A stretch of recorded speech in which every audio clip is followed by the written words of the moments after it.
Boa tarde.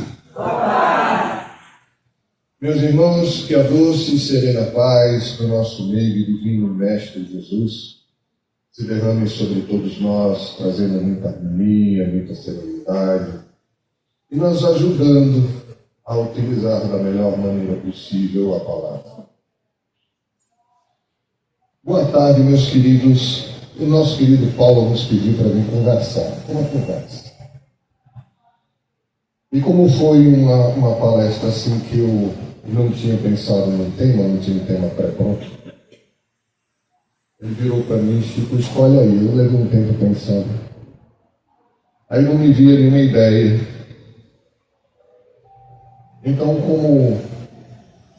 como espírita, já acostumado, quando eu não tenho ideias, eu peço socorro, fui para o Evangelho. E caiu esse tema. Aqui muito cuidado, muito será pedido. E eu comecei a trabalhar esse tema para trazer na tarde de hoje essa reflexão. As meninas brincam aqui comigo, eu chamo elas de meninas, não é autoridade. As meninas brincam aqui comigo, me chamam do grande professor, elas estão certas, eu tenho 1,90. Difícil ser maior que eu. E não sou professor, não tenho essa profissão. Graças a Deus, escapei fininho assim de ser professor.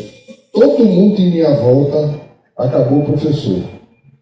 Minhas irmãs, minha esposa, todas foram professoras. E onde eu vou, eu acabo dando aula. Se fosse no trabalho, eu acabei dando aula. Foi no meio espírita, acabei dando aula. Então eu escapei só de receber salário. No final da conta, acabei exercendo. Mas brincadeiras à parte. Nós aqui, nós trabalhamos com a formação de médiuns, a educação de médiuns. Então a gente trabalha junto com o GEAP nesse trabalho, com muita alegria. Já faz mais de 4 anos que a gente está nessa atividade. E, inevitavelmente, trabalhar em cima desse contexto fica mais fácil. Aquilo que você mais faz, fica mais fácil, você vai trabalhar. E nós estávamos pensando como trazer esse tema. E nós nos lembramos que, certa oportunidade, o nosso filho conversava conosco. Aí ele falou, né, pai? Eu até estava conversando com meu amigo. Ele conversava com um amigo dele sobre uma pessoa que sofreu um acidente, desencarnou e tal. Aí eu fiz, realmente é uma conversa difícil. Mas para você é normal. Aí eu olhei para isso, como assim normal? Você fala com gente morta a semana toda. Eu comecei a rir. E eu parei para pensar, digo, não é que é verdade? É mesmo. Eu falo com gente morta a semana toda. Tem até aquela passagem do menino, no filme, que o menininho diz assim, eu vejo gente morta o tempo todo. Eu digo, eu não só vejo como bato-papo, que é complicado. E eu vou trazer hoje para vocês uma reflexão sobre isso. Aí o progresso passando.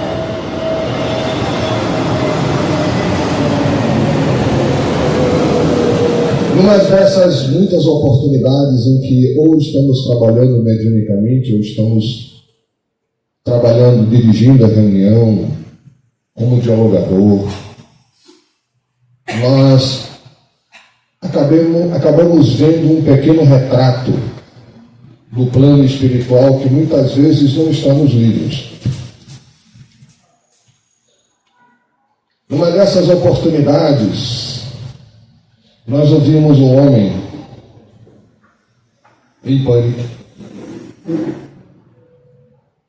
E ele com dificuldade de respirar, muito nervoso, debatendo-se, reclamava estar na mais profunda, tenebrosa e sombria escuridão que ele já havia presenciado.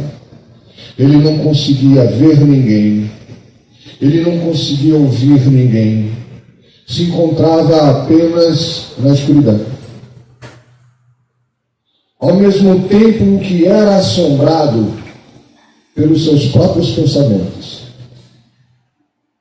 E ele se desesperava porque ele não entendia o que estava acontecendo. Ele não tinha ideia de há quanto tempo ele se encontrava nessa condição. Ele não fazia ideia do que o levou até lá. E ele não tinha a menor ideia de como sair de lá. Nesse momento ele começa a ouvir uma voz abafada, baixinho, um som longe, como se alguém de longe o chamasse. E ele se espanta, se excita, fica tenso e começa a rogar socorro, tentando ouvir aquela voz que lá longe conversa com ele. E aquela voz vai começando a se tornar mais próxima. E pergunta a ele: você sabe onde você está? Ele fez: não. Eu estou no escuro, aqui é só escuro, eu não vejo nada, eu não sinto nada, eu não sei o que está acontecendo. E a voz lá longe continua respondendo: está tudo bem. Preste atenção. Nós vamos ajudar você. Aquilo caiu como um raio nele e o fez tremer, porque era a chance de sair dali. Era a chance de ter uma esperança, porque ele não sabia o que fazer. E a voz disse: você vai ver uma luz. Nós vamos acender uma luz. E lá longe, muito longe, ele viu uma luzinha fraca, que foi se aproximando, se aproximando, se aproximando, enquanto aquela voz o acalmava, o encorajava, e aquela voz foi lhe dando tranquilidade, e aquela luz foi se aproximando, e quando ele viu, ele estava numa sala, com várias pessoas em silêncio. E ele olhava do lado dele, havia uma pessoa que conversava com ele, sorria, e disse: agora você pode me ver. E eu, em lágrimas, eu vejo, eu consigo ver, eu consigo enxergar. Disse: que bom, meu amigo. Mas você lembra o que lhe aconteceu? Ele fez: não. Eu não sei o que me aconteceu. Eu não sei porque eu fui parar nesse lugar. Eu digo: mas você lembra quem você é? Se não, eu não sei nem quem eu sou. Eu não lembro nem quem eu sou, meu nome, eu não lembro de nada. E novamente aquela pessoa, com uma voz calma, incentivando-o a permanecer calmo: não se preocupe, porque a partir de agora você vai ser amparado. Aqui é um local de socorro. Aqui é um local onde todos são bem-vindos. Nós vamos cuidar de você até que você se recupere o suficiente para você lembrar de onde veio, quem você é e o que aconteceu. Olha, eu vou chamar agora um enfermeiro. Esse enfermeiro vai aparecer para você aí do seu lado. Ele olhou e ele viu como uma miragem aparecendo e se formando da cabeça aos pés. Ele viu um homem vestido em vestes brancas, sorrindo para ele, se aproximando, dizendo: seja bem-vindo. E aquela pessoa continuava falando, disse: olha, esse indivíduo, que é enfermeiro, vai me levar agora para que você seja examinado por um médico. Você vai deitar numa cama, vai ser examinado, vai descansar. E quando você estiver se sentindo melhor, vamos conversar de novo. essa narrativa acontece dezenas e dezenas e dezenas de vezes numa reunião mediúnica. E essa é uma simples.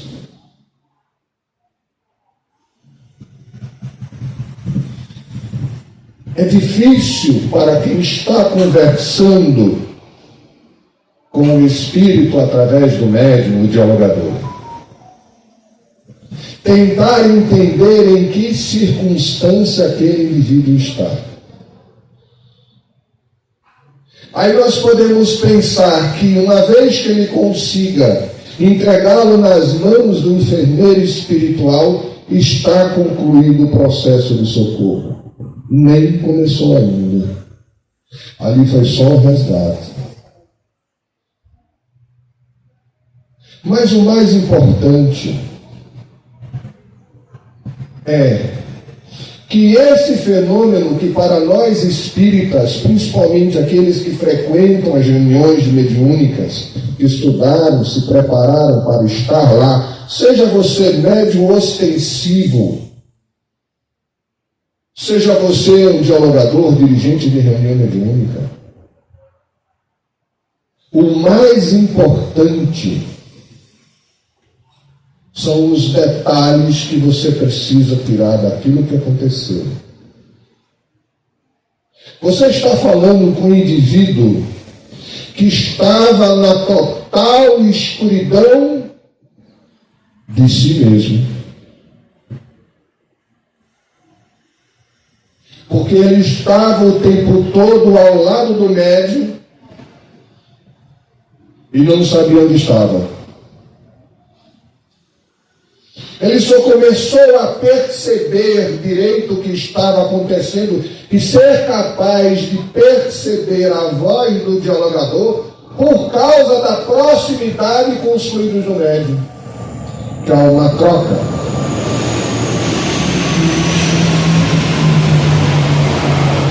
E essa troca que nós chamamos de choque anímico permite que ele recupere algumas das sensações que ele tinha quando no corpo físico. Então ele é levado de volta a essas sensações de audição, a visão, volta um pouco. E nós conseguimos entrar naquela casca, naquela sombra que está na mente dele. Ele só conseguiu ver a luz porque o dialogador ou a dialogadora induziu mentalmente ele a perceber que ele era capaz e que havia luz e que ele era capaz de enxergá-la. Conseguiu ajudá-lo a se acalmar momentaneamente, o fazendo tirar a sua mente do seu próprio sofrimento e focar em outra coisa. É um trabalho muito próximo da psicologia, da hipnose.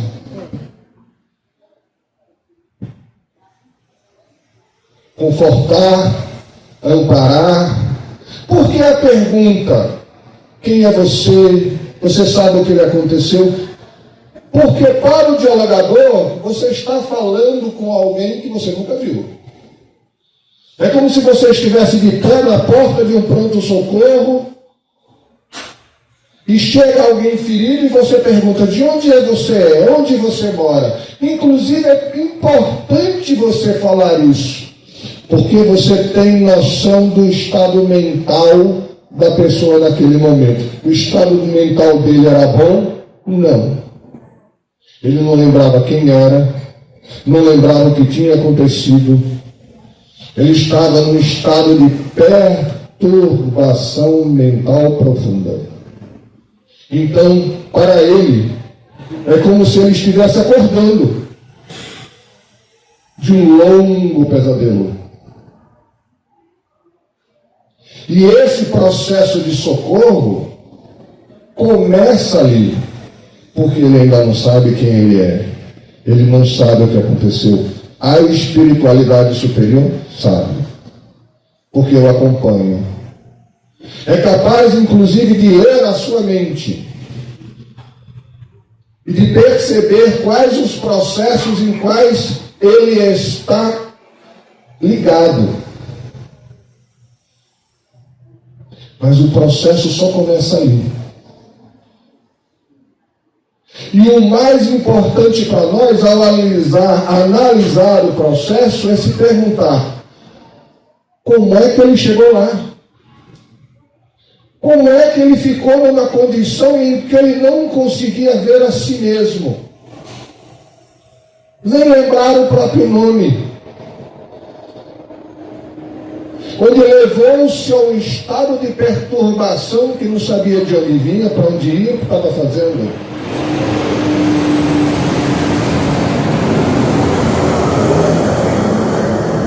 Há relatos muito piores.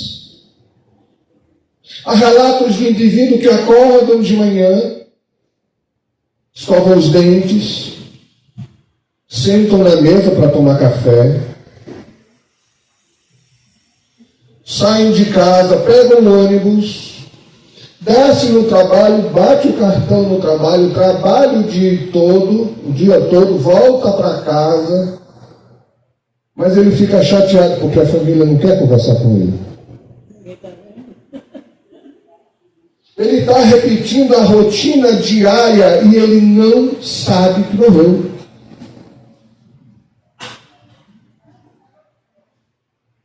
Ele morreu e não se deu conta. E o seu consciente o faz fugir de uma ideia a qual ele nunca trabalhou. A vida após a morte.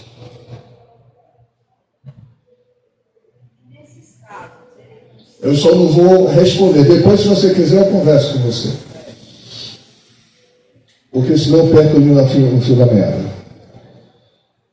E esse é um dos muitos. Numa outra oportunidade, o médium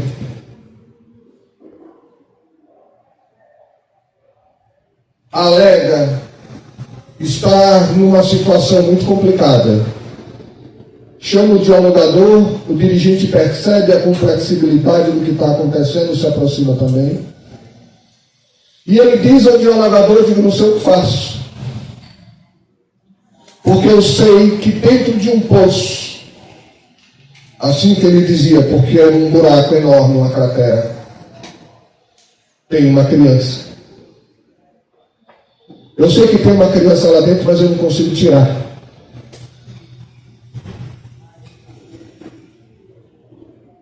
Então, um outro médium mais experiente se aproxima, diz: se acalme, respire, e eu vou tentar lhe ajudar. Ele não conseguia, o outro médium conseguiu, era mais experiente, estava mais preparado. E com a ajuda do dirigente da reunião, que era dialogador, ele se viu descendo até o poço, o médium, fora do corpo, desceu até o poço, com a ajuda da espiritualidade, pegou a criança e saiu de volta. E já saindo do poço, ele fez assim: não aguento mais, segura a criança. O dirigente fez: me dê. E mentalmente pegou a criança nos braços, rogando a Deus ajuda e pedindo a espiritualidade até que duas entidades vieram e pegaram a criança para socorrer. Não era uma criança. Era um amigo espiritual que regrediu o seu corpo perispiritual a tal ponto que ficou não maior que um feto. O seu nível de perturbação era tão grande que ele se encontrava como um poço, possivelmente jogado lá por outros que o detestavam. Para chegar até lá, era preciso alguém numa vibração mais material, no caso médio, que teve que se desdobrar com a ajuda da espiritualidade e ter sintonia para poder tirá-lo de lá. Porque os amigos espirituais iam até lá, mas não tinham como tirá-lo, não tinham sintonia com ele. Só uma vez retirado de lá, tirado daquele ambiente a espiritualidade amiga, pôde fazer a intermediação e ele foi socorrido. Os médiuns ficaram arrasados. Vários minutos para se recuperarem, tal era a vibração. Por que alguém chega nesse nível? Porque ele reencarnou já. Qualquer narrativa que nós façamos aqui no plano espiritual, na verdade nós estamos falando apenas das consequências da nossa vida física. Como espíritos, nós temos diversas oportunidades de reencarnar. Mas seja no corpo ou fora dele, nós estamos constantemente em sintonia. Como assim sintonia? A mesma qualidade de nossos sentimentos, de nossos pensamentos, de nossas atitudes nos atrelam a quem ainda não está no corpo físico e pensa, sente e age da mesma maneira que nós. Então, muitas vezes, além desta sintonia com o passado, com o presente espiritual, sejamos espíritas, evangélicos, ateus, não importa, nós temos. Nós ainda criamos, na atual reencarnação, a dor, o sofrimento, a raiva, a mágoa, para nos acompanhar quando a gente desencarnar. Não basta o nosso comprometimento, muitas vezes no passado, nós aumentamos o presente. Porque nada há de nos suceder, seja no plano espiritual ou no plano físico, que não esteja dentro das leis de Deus. E Deus é amor. Nós não podemos imaginar um Deus de vingança, um Deus que nos agride, que se enfurece contra nós. Não. É sempre uma mão amiga ao nosso despertar. Mas, como todo bom pai, deixa a responsabilidade de corrigir os próprios atos para o seu filho. Você fez, você corrige. Você muda. Porque senão a gente não aprende. É excelente quando a gente aprende com os próprios erros, mas é magnífico quando a gente aprende com o erro alheio, não precisando cometer o erro para aprender. Por isso que observar o erro do próximo não é julgar. Julgar é quando a gente condena o outro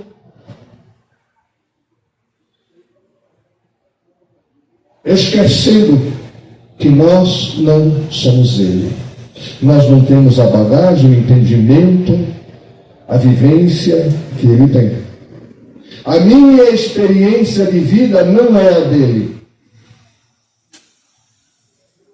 Então, quando nós entramos numa reunião mediúnica, nós estamos entrando numa máquina do tempo, que pode nos fazer voltar 100, 200, às vezes 300 anos. Ainda ver um senhor de engenho estalando o chicote. Ele entrou na reunião mediúnica, estalando o chicote, desafiando quem ali iria afrontar a sua autoridade.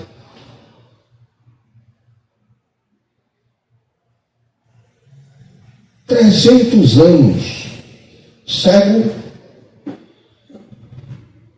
porque ele havia se acostumado a cegar os escravos que fugiam dele, e a sua consciência, porque a gente sabe que está errado, o fez ficar cego no plano espiritual, coberto de feridas, em andrajos, ainda se imaginando o senhor daquela cidade, daquela região, daquela fazenda. E foi socorrido por uma das criaturas que ele havia escravizado, que lhe veio estender mãos amigas e lhe oferecer o ventre para que ele nascesse de novo. O amor cobre uma multidão de pecados. Mas isso não significa que acabou para ele.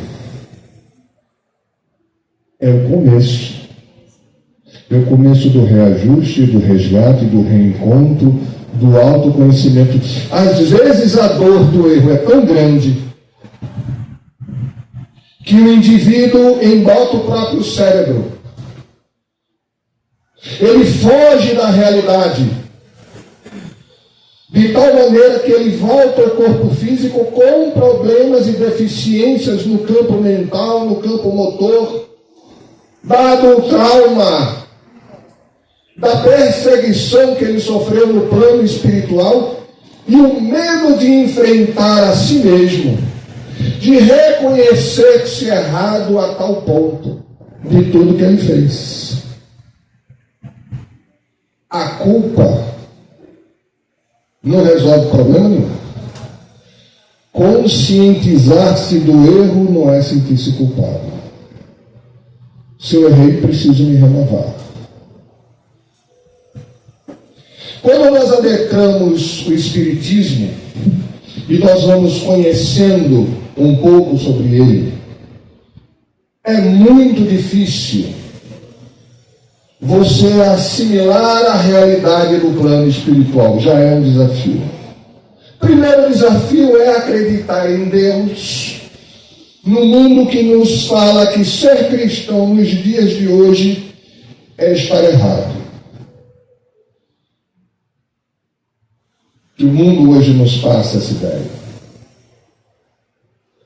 Mas acreditamos em Deus. E muitas vezes somos forçados, literalmente, pela vida, que nos bate na cara e nos vê e diz: olha, não é só essa vidinha de ganhar dinheiro, acordar de manhã, sair para trabalhar, namorar, ter filho. Não, isso é só um detalhe, tem mais. Você não está aqui a passeio, não.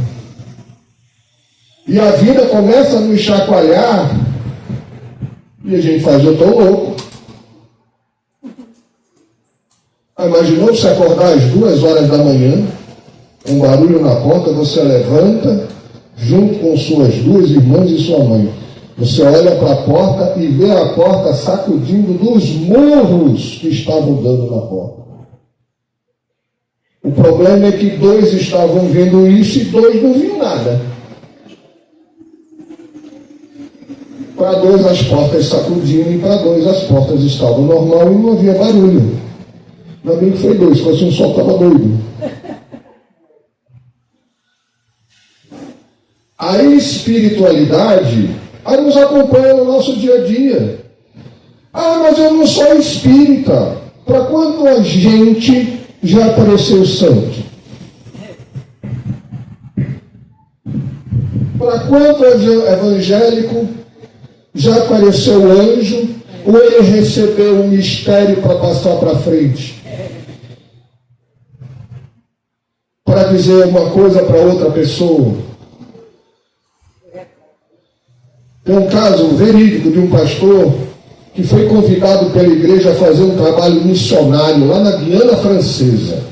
Para quem não sabe, é lá para cima, é a parte de cima da Amazônia. Depois do território brasileiro. Isso na década de 80. Para chegar lá, só de barco e avião. Ele com mulher e 3 filhos. Ele no desespero, sem saber o que pensar, como agir. Voltando para casa, ele parou numa outra igreja, de outra denominação, parou e foi até o altar, se ajoelhou e começou a rezar, pedindo orientação. Ele estava perturbado, diante da decisão de ir fazer o trabalho e comprometer a família toda ou não ir, pensando no bem da família. Nisso tinha uma senhorinha que vinha varrendo ali o altar, parou junto dele, botou a mão no ombro dele e disse: pastor, ela nunca tinha visto ele. Ele era de outra congregação. Disse: pastor, o senhor está fazendo o que aí sentado? O senhor não já sabe o que tem que fazer? Deus já não falou com o senhor? Vá para casa e continua a varrer. E ele, tá. Foi para casa. Quando ele chegou em casa pensando: meu Deus, como é que eu vou falar isso para minha mulher? Eu vou botar ela no meio da selva amazônica com 3 crianças pequenas. Quando ele abre a porta, tá o fuzueiro dentro de casa, o menino correndo para um lado para o outro, mala pelo chão. Disse: meu filho, o que é isso? Aí a mulher chegou e disse: eu estou fazendo as nossas malas. Como assim você acha que Deus fala só com você? E ele foi. Passou 10 anos já. Quando ele desceu do avião, um avião pequeno, num aeroporto minúsculo, de um posto avançado da FAB, em Cachimbo, ele viu um homem alto, negro, assim na minha altura, 1,90, vestindo um macacão de voo, parado do lado, assim, longe do avião, e ele foi se aproximando. E ele achou estranho, porque aquele homem estava chorando. Chorando. Era o major da aeronáutica que estava chorando. Aí se aproximou dele, porque dali de Cachimbo para Guiana ele não tinha a menor ideia de como chegar. Ele foi até o Mideu. E esse major veio se aproximando dele e fez: o senhor é o pastor Ciclano? Perdoe, não lembro o nome dele, faz muitos anos que eu vi a história. Você é o pastor fulano? Eu não sou. Aí que ele chorava. Eu digo: meu amigo, o que é que aconteceu? Eu digo: não, é porque desde ontem que eu sonho que o pastor fulano e sua família vão vir até aqui e eu preciso hospedá-lo na minha casa e levá-lo até a Guiana Francesa. Daqui a 2 dias eu tenho um voo para a Guiana Francesa. O senhor vai comigo e sua família. Então não venha me dizer que só os espíritas lidam com a espiritualidade. A gente só muda o nome, chama de outro jeito. Mas ao mesmo tempo que nós recebemos todas essas oportunidades,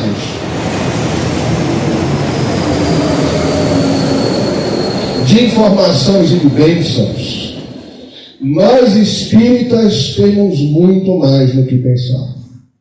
Primeiro, porque nós não somos espíritas porque esperamos o céu.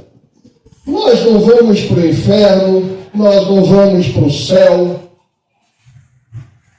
Tem gente que acha que vai para nosso lar. Nosso lar está na beira do umbral, socorrendo aqueles nossos amigos a quem falávamos aqui há pouco, presos na sua própria mente, no seu próprio desequilíbrio. Você pode estar sentado aqui me ouvindo no seu umbral. Você pode estar transformando a sua vida no seu inferno pessoal. E só porque você perdeu isso, o corpo físico, não vai melhorar não. Você vai continuar do jeito que você é. Isso não é ameaça não, isso é a realidade. Se você consegue viver no inferno, onde você estiver, ele vai com você. Como espírita, nós temos a oportunidade de ouvir, e entender. Porque tem uma outra passagem do Evangelho que diz: a quem muito foi dado, mais ainda se lhe dará. Se a gente se encaixa no primeiro ponto, que muito nos será cobrado, muito também nos foi dado, no sentido de nos explicar por que eu estou aqui. Porque o meu círculo pessoal, as pessoas que convivem comigo são quem são. Por que eu me casei com esta criatura? Eu costumo dizer para minha esposa que é karma. Eu digo a ela: a gente casou por karma. Eu fui enganado. Ela me mata se eu ver essa palavra. Eu fui enganado pela espiritualidade, que fez ela muito bonitinha. Certo? Mas na circunstância em que ela se encontrava com minha amada, querida, idolatrada sogra, ela estava solteira até hoje. É porque Deus me deu uma cara de pau, que até hoje eu acho que minha mãe usou óleo de peroba. Não passou óleo Johnson, não. Passou óleo de peroba. Aí eu casei. Por acaso, não. Na hora que meus filhos olham para mim e falam assim: meu pai, como o senhor aguenta? Eu digo: eu preciso ruim com ela do que sem ela. Besteira, eu amo. E a melhor coisa que aconteceu comigo: quiser, meu Deus, o que seria de mim se eu tivesse casado com ela? Ao contrário. Aí eles olham para mim e dizem: o senhor é louco. Eu digo: sou espírita. Sou espírita, é louco. Você é meio louco. Porque você começa a analisar a vida por um ponto de vista muito diferente. Que seus atos têm consequência não só no meio em que você vive, mas na sociedade em um todo. Você é responsável por sua vida e pelas das pessoas que estão à sua volta. E o mais importante, e isso não diminui a dificuldade de conhecer a si mesmo. Isso não faz que seja fácil deixar de ser orgulhoso, que seja simples deixar de ser preconceituoso. Isso ajuda você a descobrir o que você é e o que você precisa para deixar de ser. A gente fala que fora da caridade não há salvação.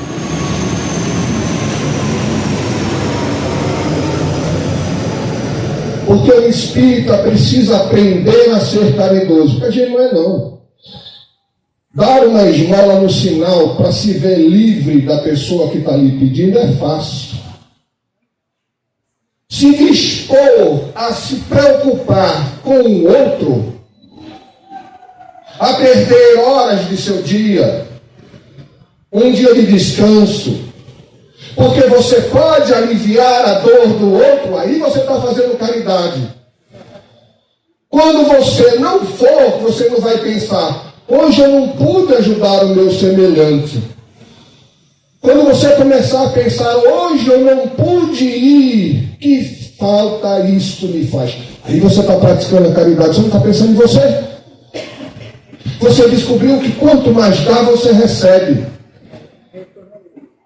Eu, nesse momento, não estou falando para vocês, não. Eu estou falando para mim. Eu sou o primeiro que preciso ouvir. Um médium que escreve um livro, o livro é para ele. Ele tem que analisar, pensar. Então, quando você chega numa reunião mediúnica, não é para socorrer os espíritos sofredores, não. É para aprender o que você não deve fazer para não voltar àquela situação que possivelmente você estava. E Deus é tão misericordioso que quando a gente consegue começar a compreender o quanto a gente precisa amar o próximo, de vez em quando Ele permite que alguém a quem nós fizemos mal venha e a gente tem a chance de pedir perdão. É uma grande oportunidade. Todos nós estamos a caminho. Todos nós estamos aprendendo. Dor É festa. Dor é um fenômeno natural. A dor física é consequência da condição do nosso organismo. Mas a dor moral, o sofrimento mental, esse, no momento, é a maior epidemia que nós estamos vivendo. Nós estamos nos entregando, dizendo, não adianta, eu não consigo. E muitos são os gatilhos que geram. Não consegue? Peça ajuda. Ninguém tem que enfrentar nada sozinho.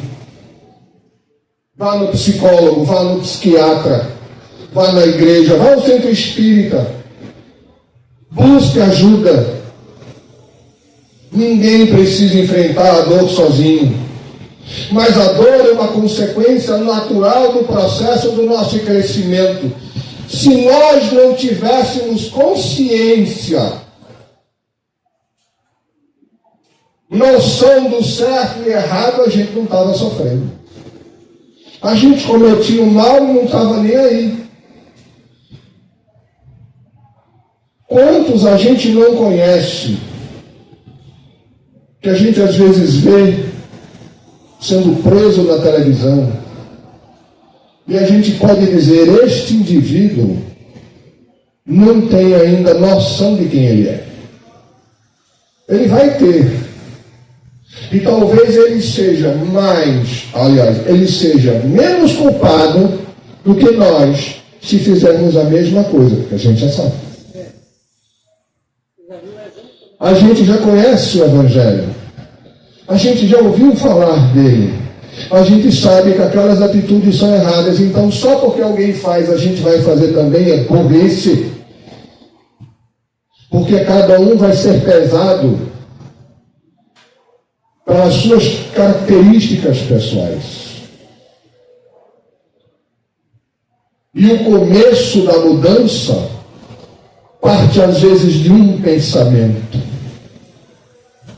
Um desejo de melhora, um desejo de conhecer a si mesmo, de buscar a Deus, de renovar a sua vida.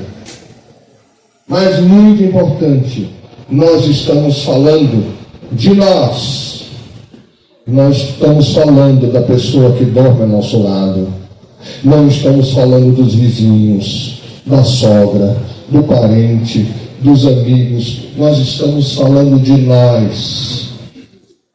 O nosso crescimento, a nossa vitória, a nossa queda é individual.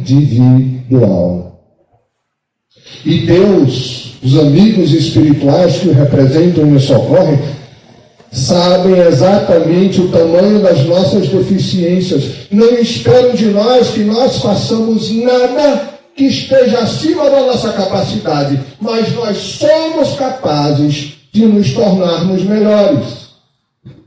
O Espiritismo não traz nenhuma nova moral. A nossa moral é a do Cristo. A reencarnação, se sabe dela há mais de 3.000 anos atrás. Antes da Bíblia, já se falava em reencarnação.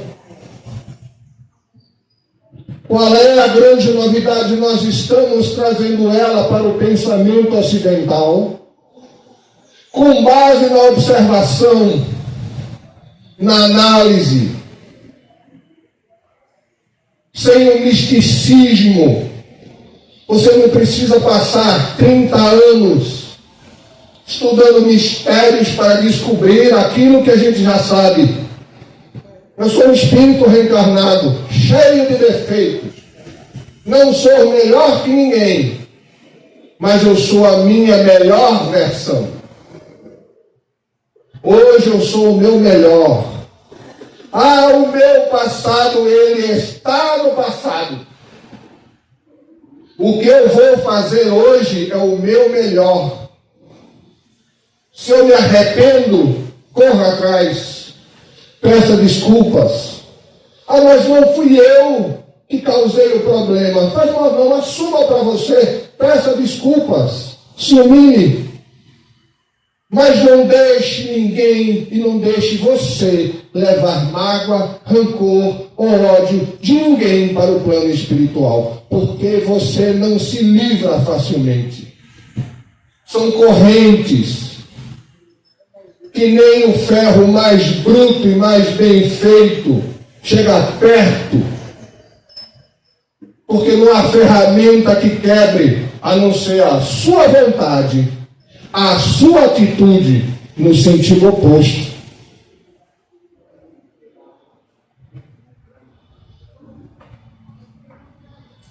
A gente precisa pensar que nós estamos recebendo as maiores oportunidades de esclarecimento. Está aqui. É só acessar. Pois tem internet, tem vídeo, tem todo jeito. Mas não basta ler.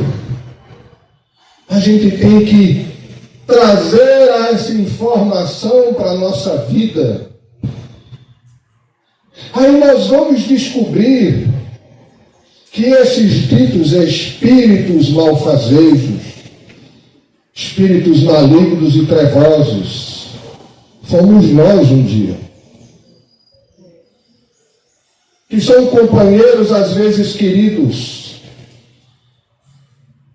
Seria muita ignorância de nossa parte achar que eles só são socorridos dentro de uma reunião mediúnica na casa espírita. Bobagem.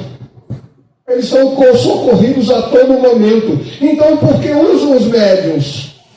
Então, por que usam os doutrinadores numa casa espírita? Para que a gente veja, ouça, sinta, para que o médium entenda a dor de quem está do lado de lá. Porque ela se origina aqui, no processo de crescimento. Então, o médium, dirigente da casa espírita, todos nós somos muito mais cobrados, porque sabemos mais. Em compensação, recebemos muito mais, porque somos esclarecidos. Como os discípulos de Jesus, eles nos falam coisas que os outros ainda não entendem. Por isso que o Espiritismo não é uma religião. A nossa fé se baseia na razão, no esclarecimento, no estudo, na aprendizagem. É uma ciência inteira, uma filosofia. E religião no sentido de nos ligar a Deus, de amarmos o próximo como a nós mesmos, de fazer aos outros o que gostaria que os outros lhe fizessem. Que bênção será o dia em que nós não precisarmos mais nas reuniões mediúnicas fazer socorro de indivíduos que estão perdidos, sofrendo em si mesmos. Porque é a narrativa do ambiente, onde ele se encontra, a dor que ele tem, o momento que ele está passando, tudo está na mente dele. E ele plasma isso e cria o seu próprio mini inferno pessoal, se a gente pode dizer dessa forma. O inferno não existe. O umbral é apenas a reunião de indivíduos em desequilíbrio que pensam da mesma maneira. Onde está a nossa mente? Onde é que está o nosso coração? Onde estão as nossas convicções? Mas Chico, eu erro. Eu também. Minha mulher às vezes vira para mim, porque de vez em quando o gato corre entre as minhas pernas, eu acabo pisando naquela coisa. Aí eu só não chamo ele de gato, o resto eu chamo. Ela vira para mim e faz assim: que coisa feia, você é um orador espírita. Eu digo: eu sei, mas eu quero matar o gato. Se um gato me tira a paciência, imagina o resto. Mas eu estou tentando fazer alguma coisa. Eu estou aprendendo. É a nossa jornada. Não se ache pequeno, insignificante. Você não é filho de Deus. Capaz. Aí eu não consigo sozinho. Peça ajuda. Deus não nos dá prova maiores que as nossas forças. Você não está sozinho. Juntos, lembrando o amor do nosso querido Jesus, que veio nos passar essa mensagem: nenhuma ovelha ficará fora do abrigo. Porque estejamos no corpo físico nesse momento, ou em pé nos observando, sem um corpo físico, todos vão ser auxiliados, todos serão amparados, todos terão oportunidades, porque Deus é justo e nos ama muito. Capaz do nosso amado Jesus Cristo nos ilumine hoje e sempre. Vamos elevar o nosso pensamento a Deus. Feche os olhos.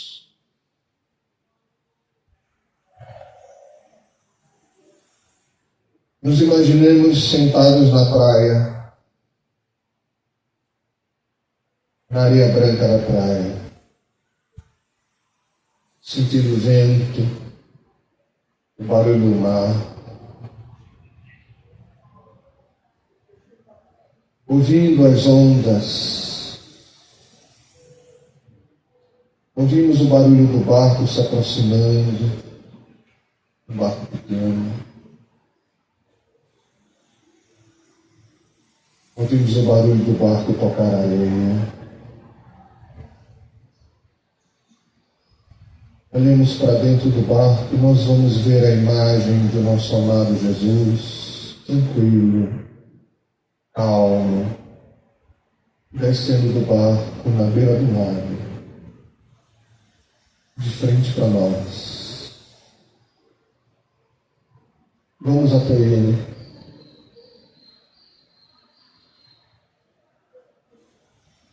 Ele, de braços abertos, nos oferece um abraço. Deixe que esse abraço te aconchegue. Se sinta abraçado pelo amor do Cristo. Amado Jesus, nessa tarde derrama sobre todos nós aqui presentes essa alegria e essa tranquilidade. Que teu amor e tua luz possa nos dar forças para continuarmos vivendo, aprendendo e nos melhorando. Que possamos refletir, Senhor, as bênçãos que temos recebido. Que esse amor, que essa calma, que essa tranquilidade preencha o nosso coração e nossa mente. Afaste de nós todo pensamento negativo, toda sensação de dor, de angústia. Que deixe abraçar, que possamos nos sentir irmãos, filhos de Deus, abraçados e amparados por nosso Senhor Jesus Cristo. Que possamos voltar aos nossos lares com muita paz e muita tranquilidade. Assim seja.